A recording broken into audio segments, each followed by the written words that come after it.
Portanto, a dívida tem de deixar de ser aquela espécie de buraco negro que atrai tudo o que as pessoas, que suga tudo às pessoas. Temos de baixar os níveis da dívida para que os portugueses vivam com algum conforto, com algum bem-estar, com alguma capacidade de autodeterminação.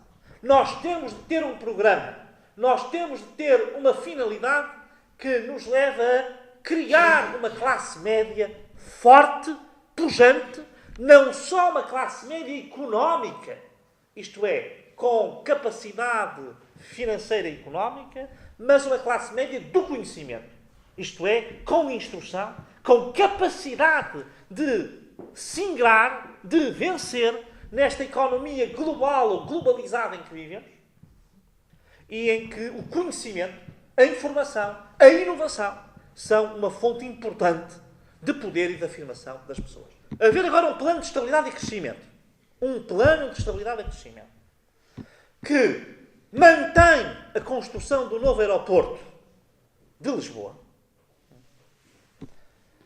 e não tem em conta que há uma infraestrutura construída, terminada, com investimento feito em Beja, que poderia servir para, numa altura em que estamos com dificuldades financeiras, evitar o gasto que vamos fazer no aeroporto. Aquilo que eu digo é o seguinte: hoje há menos passageiros e menos tráfego aéreo na Portela, porque em termos internacionais previa-se que subisse, mas desceu. Hoje nós podíamos pôr as low cost facilmente numa base como a base do Montijo e manter a Portela para o resto. E as mercadorias podiam ser postas em Beja, onde teriam muita saída para a Espanha, onde teriam acesso ao Porto de Sines e onde poderiam sair para o país com vantagens sobre Lisboa, porque para saírem da zona da Portela para outra qualquer, só para saírem no trânsito, demoram mais tempo do que a distância a chegar a Beja. Nós estamos a seguir o modelo grego, que tem 5 milhões de pessoas em Atenas, e Atenas é uma cidade que é uma cidade sem qualquer qualidade de vida. E depois tem 5 milhões fora de Atenas. No resto das regiões também vivem muito mal. Porque depois, como vivem 5 milhões em Atenas, há que investir tudo em Atenas. Porque as eleições também se ganham em Atenas. Portanto, em Atenas tem que ser... E isto é um círculo vicioso do qual não se sai. Enquanto nós temos um país como a Holanda, que é do tamanho do Alentejo, tem 16 milhões de pessoas num território igual, e não tem uma cidade que tenha mais de 1 milhão de pessoas. Uma! Ou seja, as pessoas estão distribuídas pelo território e os investimentos são feitos ao longo do território de forma ordenada. Eu acho que é preferível seguir esse modelo do que o modelo grego. Eu acho que o PSD precisa de ter um discurso para a agricultura e para os agricultores. É verdade que o CDS tem tido muitas vezes a bandeira dos agricultores. É verdade. É verdade. Não vou dizer. Mas tem tido essa bandeira de uma forma casuística. Isto é, anda atrás de todas as reclamações e reivindicações. Num sítio há uma manifestação de agricultores por causa de um apoio, está lá o CDS.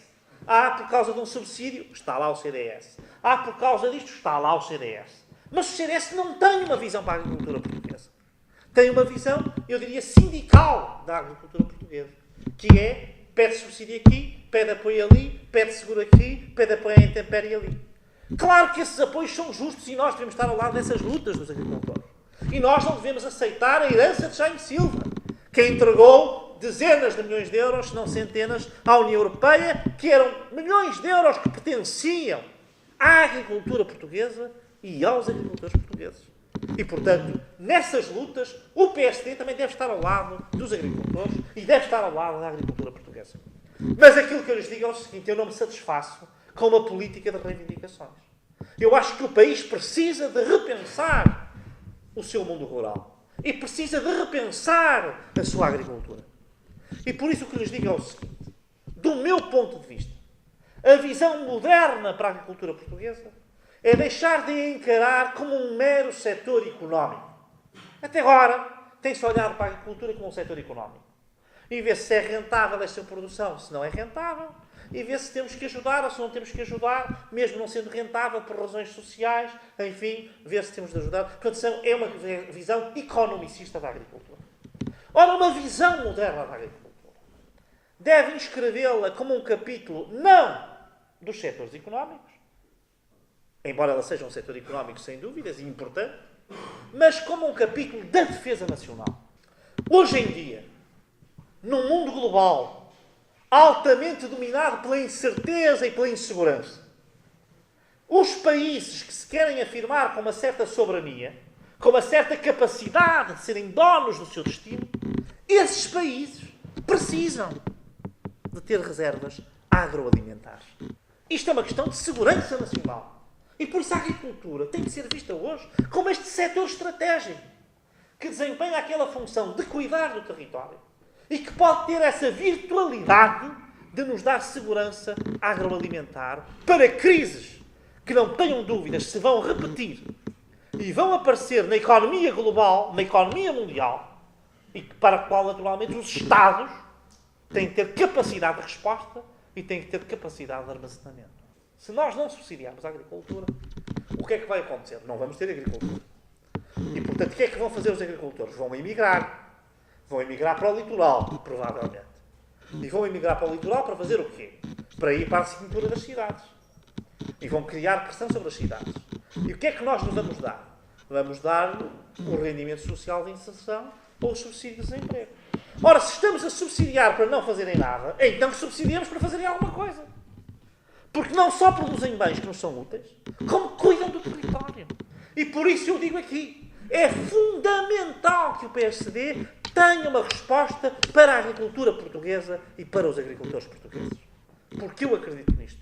E porque acredito que estou diante de uma plateia que tem esses valores inscritos no seu código genético, que os tem mesmo por dentro, eu agradeço a presença de todos e agradeço a forma como tiveram alguns minutos para ouvirem um pouco deste projeto para Portugal.